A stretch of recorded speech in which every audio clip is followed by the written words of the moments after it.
My speeches will start in three, two, one. To set the record straight from the very beginning, our stand holds that political dynasties do not necessarily negate democratic ideals. What we argue against is the simplistic, sensationalized, and frankly idealized notion that the proposition attempts to peddle. That is, that all dynasties are necessarily bad and that their abolition will magically cure ills in democracy. The opposition strongly believes in the democratic right of all people, regardless of their surname or origin, to participate in political proceedings. Our stand is clear. If one is elected democratically, has the qualification, and demonstrate accountability, they should not be disqualified by their family name.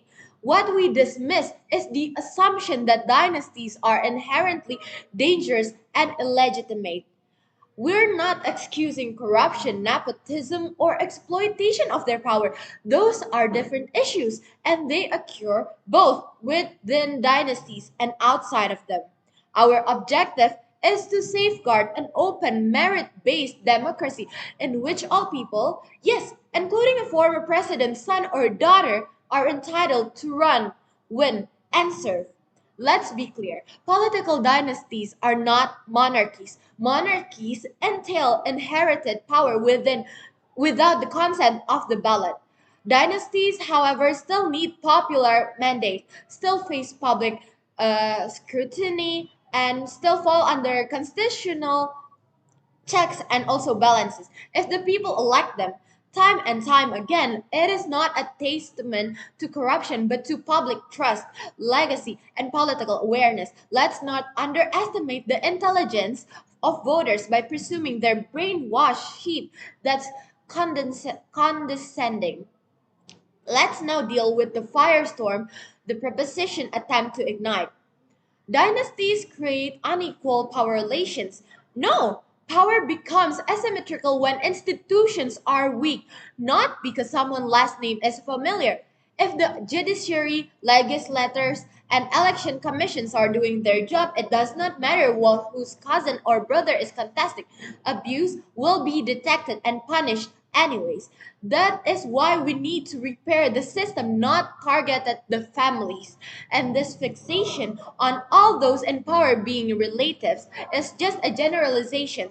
The proposition construct this whole arguments on the basis of worst case scenarios, such as the Marcoses or Dutertes, but disregards working democracies such as the U.S. Bush Clinton, the Japan's Abe, or Indian Gandhi, where dynasties exist alongside pluralism. You cannot pick and choose bad apples, use them to poison the whole tree. Dynasties limit societal participation. Let's get real. Individuals do not abandon voting due to another's child being on the ballot. They do so owing to systematic poverty, political violence, or disillusionment with every party. There is no evidence that the existence of dynasties directly prevents participation. If anything, when citizens vote out of dynasty, as in the case of the Philippines, or when Bush lost to Obama, it is a sign that democracy is alive and kicking. We turn this argument on its head.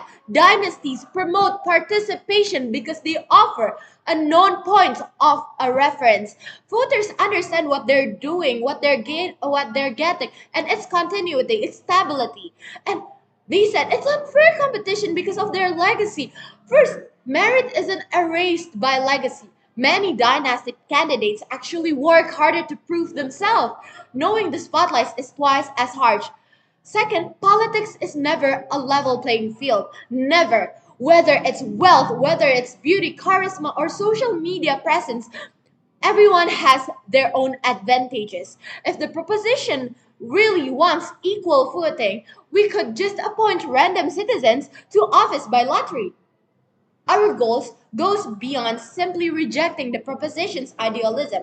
We seek to build a viable, fair setting in which democracy can thrive, including dynasties. Dynasties guarantee political literacy and continuity. Dynasty produce leaders who grow up in the political sphere. They learn policy, diplomacy, crisis management at a very early age. These are skills, not scandals. A political child may go to meetings, travel with their officials, see governance up close. By voting for these individuals, voters are electing someone with ingrained knowledge, not some upstart coasting on campaign promises. Dynasties encounter greater accountability instead of lesser responsibilities. Like they're holding a position in a dynasty involves greater attention from onlookers. The opposition parties, media, and even the public expect more of dynastic candidates. They are more likely to be scrutinized. Hillary Clinton's email, Justin Trudeau's scandals, dynasties are under fire when they mess up. Instead of shirking responsibility, dynasties often display more cautious and vigilance. Dynasty diminish short-termism in policy making. When political authority is hereditary, rules think long term. They are interested in legacy. They cannot blame it on other parties. They encourage sustainable and governance. Infrastructure investment, education reform, and environmental policies take decades. A political family has incentive to see it through.